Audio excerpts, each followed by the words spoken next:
Hello class, I am Professor Raymond Wafula Ongus, and I'm here to teach you economics of information. Unit code is BIT 3211, BIT 3211. The overview of the lesson is as follows. We'll begin by defining information.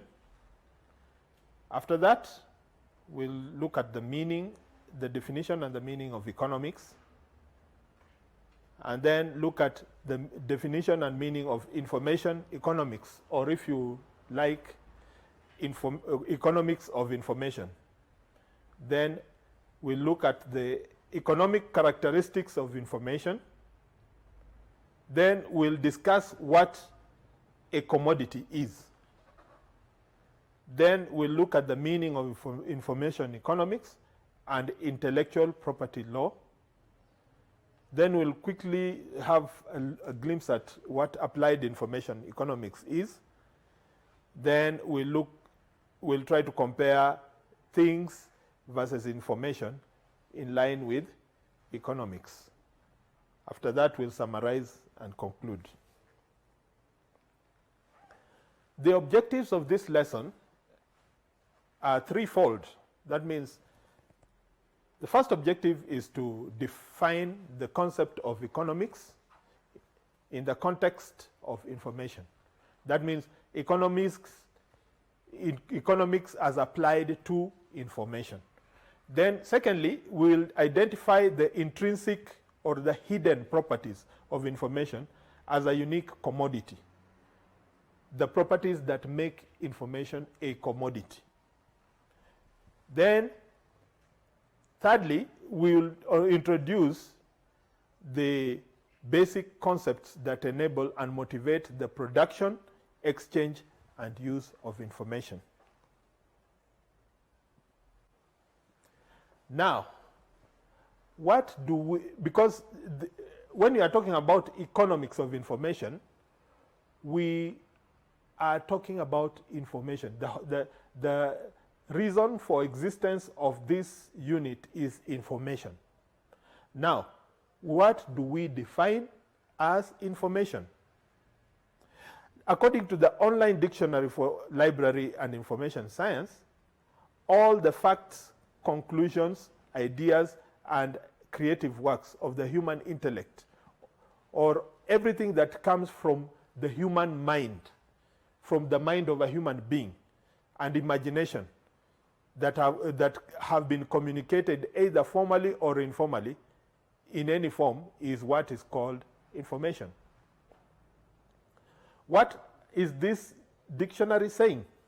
It says that information is actually the processed data that has, because of the processing, it has gained sufficient meaning and context and is made available for use, either to make decisions or to solve problems in society or in any organization.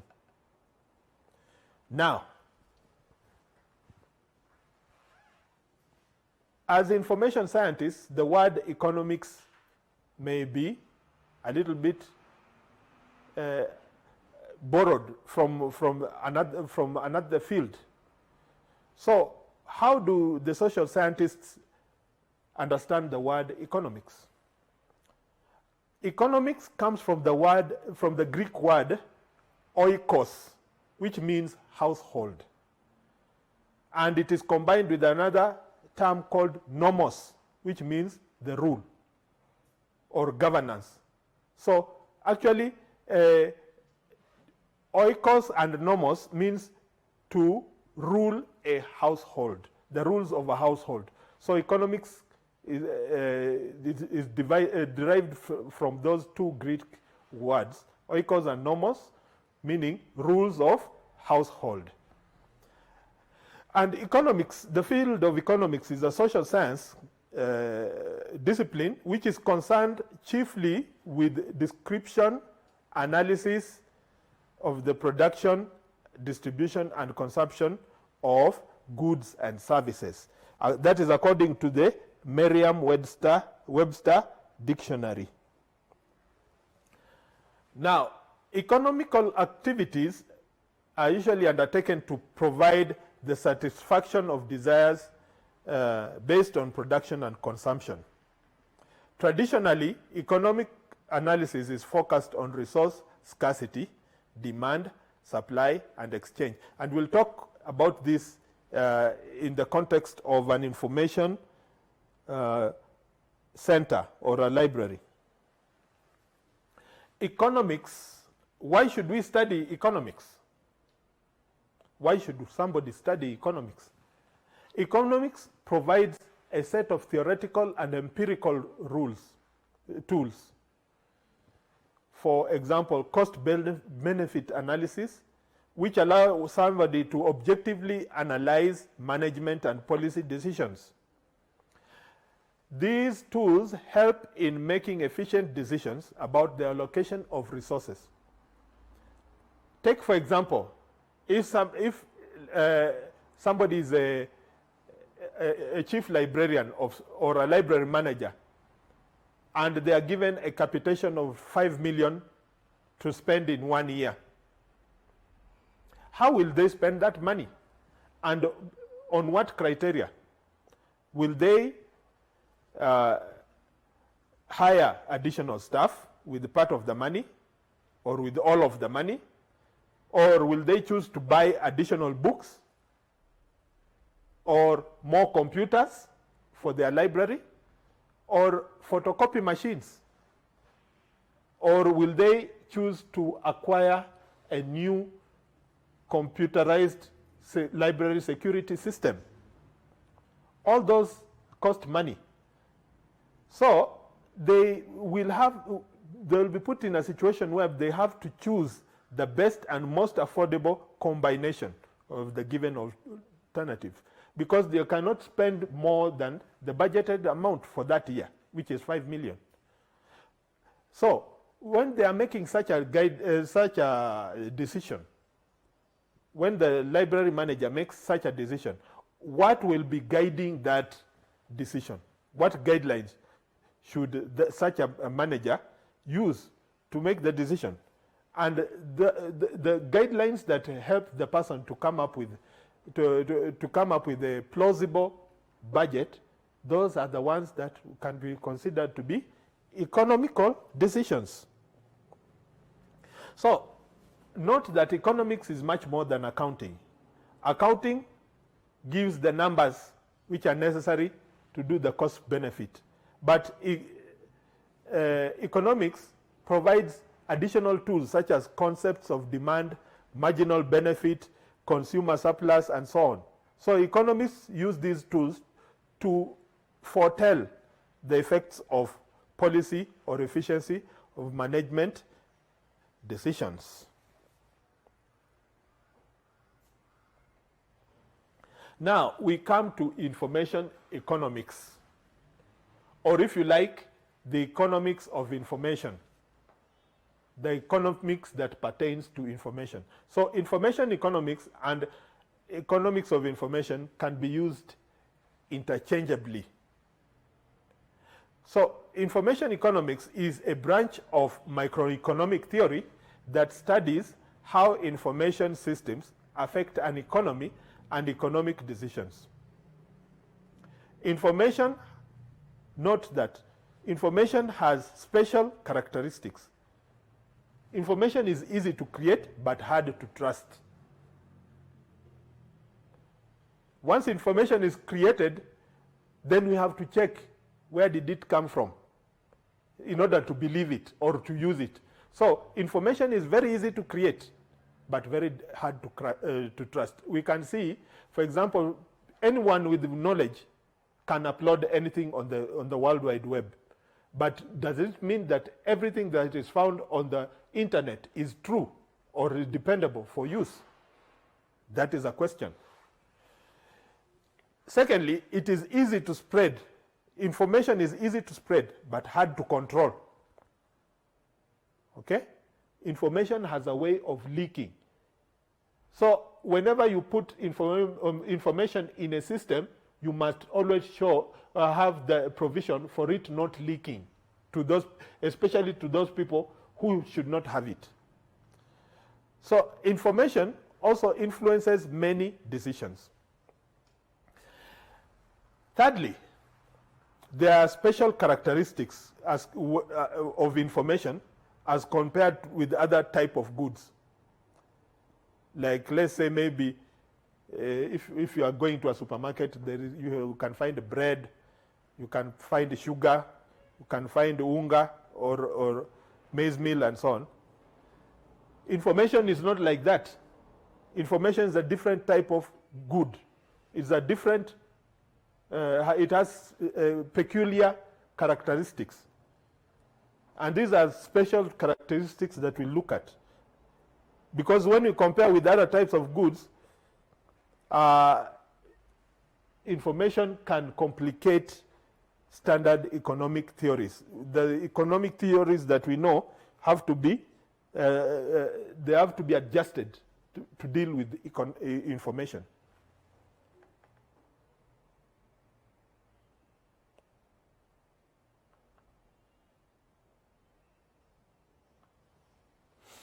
Okay. Let's look at economics of information. How did it begin? It first emerged in the 1960s with the and it caused fundamental changes in world economics. And it was driven by the emergence of computer technology. Now, let's look at the thinking of economists versus the thinking of library and information scientists when looking at information. Economists tend to study the nature of decision making, the distribution of information, the flow of information, and the role of information sector in a market context. What about an information scientist or a librarian? The library and information scientists tend to look at notions of what information is and what at information products as in items bought, sold, used, copyrighted, made public, provided, particularly in libraries. The same kind of thinking is proposed by information brokers. However, both sets of researchers attempt to refine models to explain for price, costs, benefits, values, and economic impacts, which we'll look at later in another lesson. Economic characteristics of information. We note that the value of information is not quantifiable. Its value depends on context and use. Note that information is most valuable when it is required, immediately when it is required. Once the need has passed, then the value goes down. Next, there is a great deal of difference between personal and group organizational use of information. The division of information gathering may be the most fundamental form of division and labor. Next, the cost of producing information is independent of the scale on which it is used. Now, nowadays, more and more people are perceiving and treating information as a commodity. That has been a bone of contention. Many people argue for and against whether information can be treated as a commodity that can be bought and sold. I don't know about you. Do you agree? Maybe it's a point of research. Now, let's look at information economics.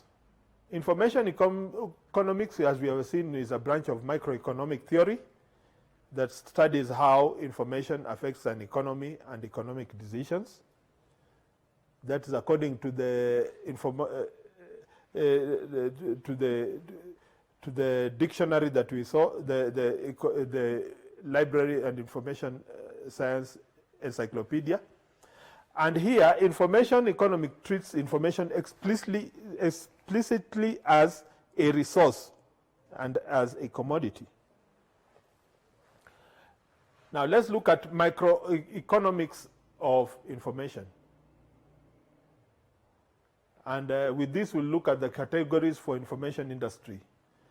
The categories that we'll look at are information production, information distribution, information transaction, and information equipment. Let's look at in the case of information production. An example is research and development. That's where information is produced, and research and development is done by research associations, research institutes, universities, and so on. Then another way information is produced is through authoring and composing. When somebody composes some music or a poem, or an author writes a book, that time information is produced. Now let's look at the distribution. How is it distributed to those who should get it? Now, in the case of books, publishing and libraries, that's how information is distributed, including the web. When you publish something, you post it on the web, whatever, that is information distribution. Then commercially, we can say television and movies are the ones that distribute information. Then, if you have decided to treat information as a commodity, how do people transact using information? We know in a shop, maybe you can give somebody money and you are given sugar, or you give somebody some money, you are given something. Okay? What about information? How does it, what is the example? Telecommunication. Telecommunications deal with information as a good. Then banking and brokerage. Okay? Banking and brokerage, somebody can give you, the people who look for houses for people, they can get a house for you and then say, oh, I've got a house somewhere, and then you pay the person not because of that building, but because of the information that they have got for you. So brokerage can get you, can lead to information transactions. Now, what equipment is used in dealing with the information? We know devices, computing devices, computer hardware, software, telecommunication devices of all sorts can be used for, there are equipment that can be used for information. In any case, for any type of information storage and retrieval system is the vehicle that we use to shift information from one point to the other. Now, in national policy planning, information is used to gain economic values. And nowadays we are talking about the information or knowledge-based economy. Now, what values do we get from using information? There are several benefits of getting of using information. We have a better workforce, which is more knowledge, better trained, and therefore capable of dealing with problems. Then we have better product planning and marketing based on more knowledge about consumer needs. So when you are dealing with when you are selling something and you have information about the market, you have done a market survey, there are better sales. Then there's better engineering based on availability and use of scientific and technical information. When there's better information, people have done a lot of research, they lead to better products, either in the health field, engineering field, or agricultural field, or any other field. Better results come out of information. Then there are better economic data leading to improved investment decisions and allocation of resources. Then there is also better management. Management that has information is better informed, so there's better management from improved communication and decision making.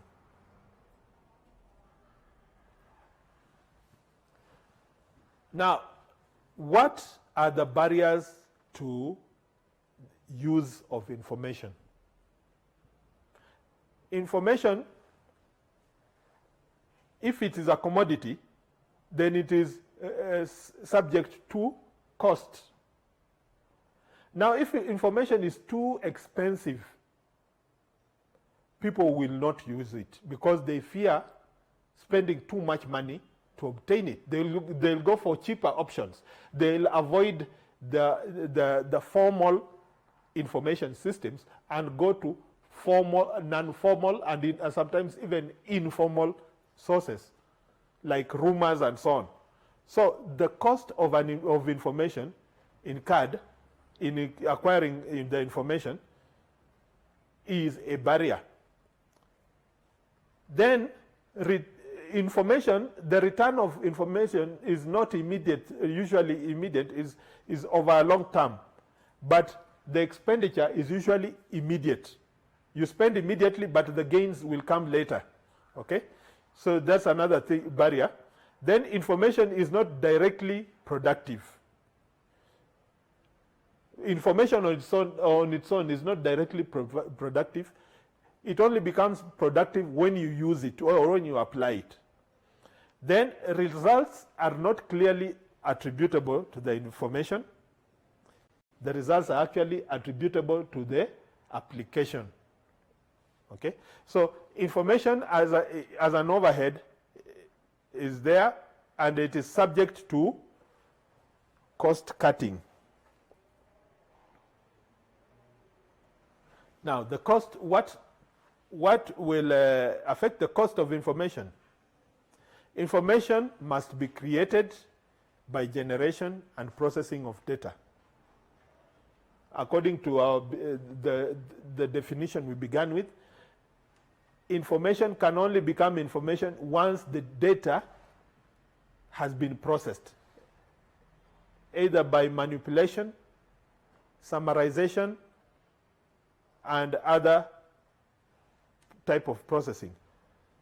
These are authoring functions. Secondly, it must be assessed for publishability. These are called editorial functions.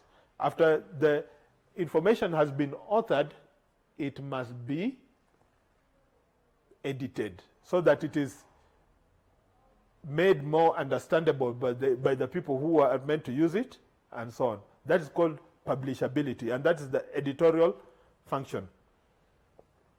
Thirdly, it must be processed for the generation of a master. That means a master must be produced so that from that master, several copies can be made of the same. Products and stock or services will be produced after that.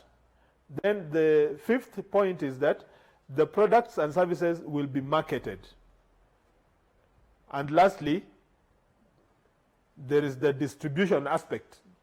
Once the information has been authored and it has gone through the 5 stages, it has to be distributed to the desired population or the targeted population. All these have a cost implication, and they lead to the cost of information. That means generation, editorial, creation of a master, production, marketing, and distribution. Those are the areas that bring about the cost of information, and they have to be considered. Now, we have talked of information as a commodity. We need to understand what a commodity is. What is a commodity? The new Oxford Dictionary of English defines a commodity as a raw material or primary agricultural product that can be bought or sold, such as copper, coffee, paper, or whatever, the raw material. Secondly, it is a useful or variable thing such as water or time. The Merriam-Webster dictionary defines commodity as something that is bought and sold, or something or someone that is useful or valued. So from this we get that the word commodity, or the term commodity, is something that can be bought and sold and is useful. Now, when we regard information as a commodity, we must understand that it is subject to different sets of rules. It differs from tangible goods in terms of what constitutes value and what it means to sell or buy.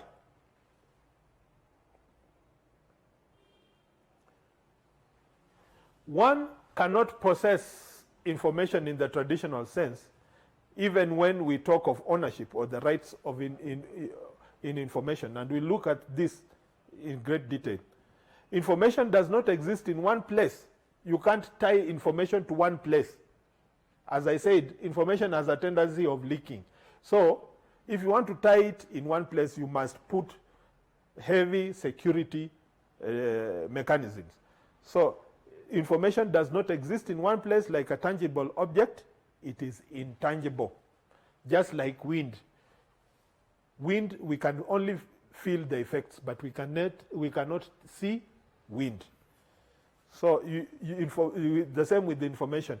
You can feel its effects, but you cannot see the information. When recorded in a medium like a paper or CD, we may touch the medium.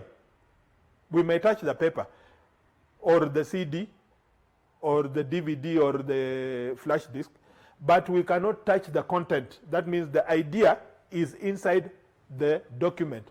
Unless you read it is when you can know. If you cannot read, or if you have no device that can read the same, it means you cannot get access to the information. Now, information is a renewable resource, implying that hundreds of individuals, or even thousands and millions, can possess the same piece of information at a given time, at the same time, especially when we view possess as understanding the information.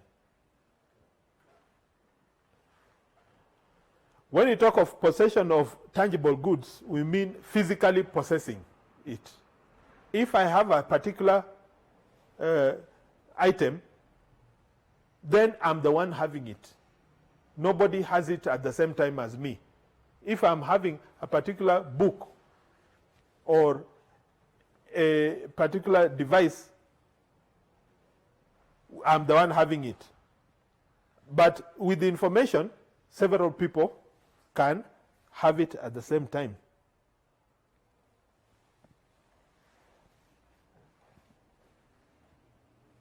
Then, if the buyer wants to be the sole owner of the or controller of the information, then there has to be some restraint on the seller through a law that the information would not be sold or given to anyone else. We see that especially when it comes to movies and books and CD productions, music. There is what it is known as copyright. If you want to be the sole owner of the information, then there has to be that right that restricts others from owning. Okay? Then there are so many other characteristics of information that we'll go over. Harlan Cleveland in 1982 identifies 6 of them. The first one is information is expandable or renewable. We have seen it. As we use the information, it does not deplete. Let's say if I have, a fruit, as I continue eating it, it is reducing. But information is not that way. As you continue using it, the original copy remains the same. Okay? Information is substitutable. That means information can be substituted for land, labor, and material. Number 3, information is transportable or portable. Information can be moved from place to place. For example, in a book, you can move information in a storage device like a flash disk. You can move it even by sending an email or posting it on the web. So information can be transportable across space and time. Fourthly, information is diffusive. That means information is very restless and has the propensity to leak if not kept securely. Then information is shareable. Information is shareable, and several people located at different places, even across the world, can make use of the same piece of information at exactly the same time. Now, that brings us to new opportunities. From an economic perspective, the economy is becoming more information intensive. The production and use and communication of information assumes that it is is of central importance, and therefore mass production of ordinary goods and services are assumed in the industrial era. Learning also takes time, so that there is a limit to the rate at which decision makers can absorb information. There are usually significant information differentials in terms of possession of information, access to information, and capacity to use information. The greater part of the cost of information is often cost incurred by the recipient. Next, the output of information sector is used to a significant extent by industry as opposed to the consumers. Then the complexity of information activities makes information as a resource which is difficult to contain within the traditional production function mode. Next, we'll look at information economics and intellectual property law. What do we mean by information in this case? Information could be news, new ideas, invention, music, and so on. Information is produced at a high cost, meaning that as soon as it leaves the producer, it can be copied and even transmitted at a low cost, at a much lower cost. That's why we need the laws.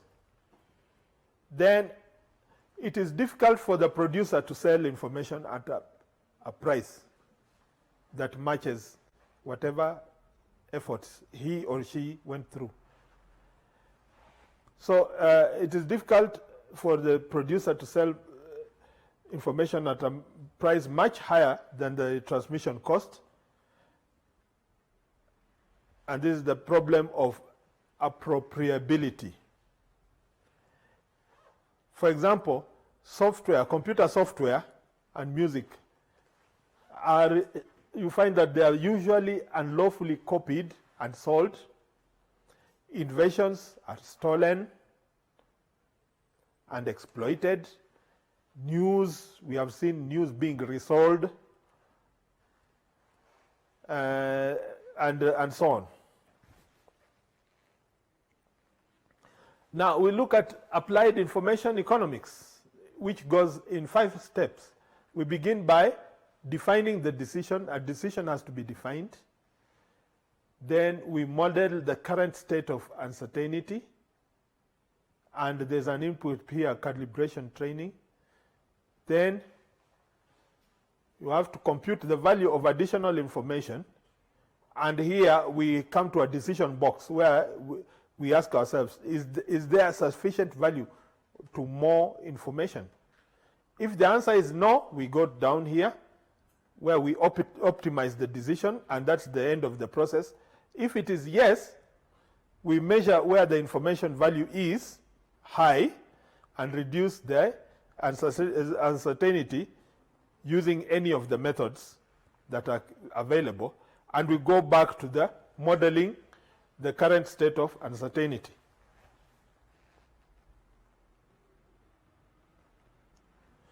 Now let's look at microeconomics of databases and digital libraries.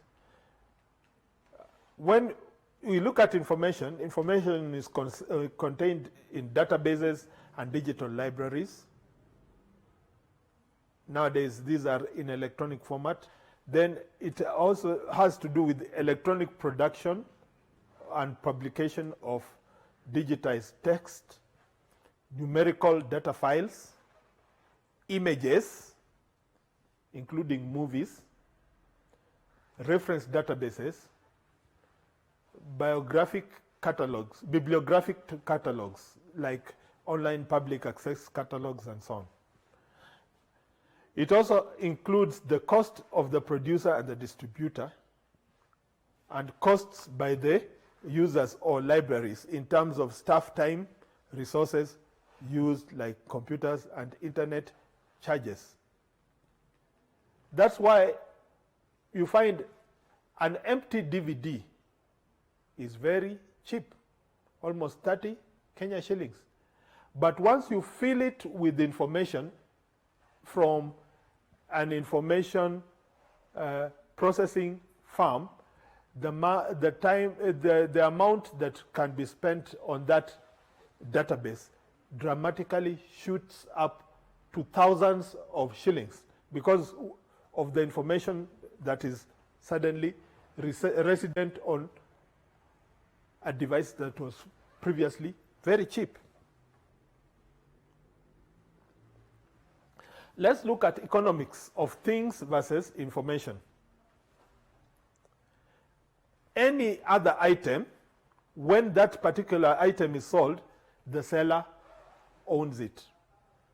In a shop, the seller is the one who owns the goods in that shop. As for information, the idea, the blueprint is the one that is sold, and the seller still possesses it.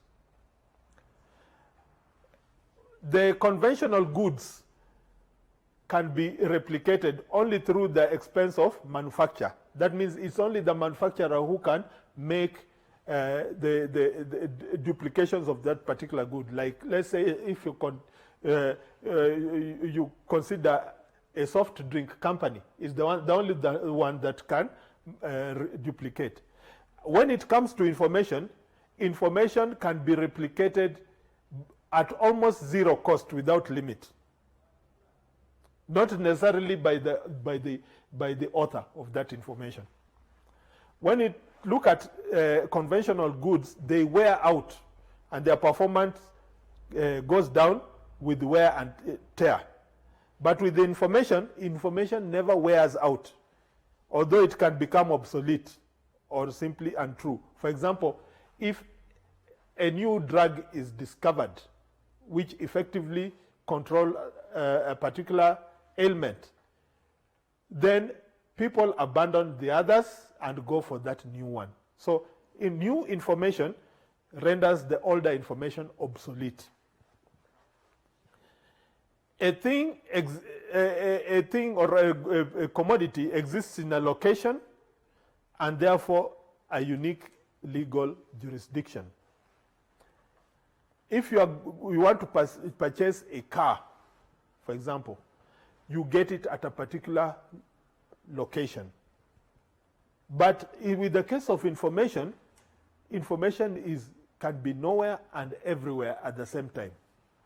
So information, when you compare with conventional things or conventional commodities, it has unique properties. Now let's continue.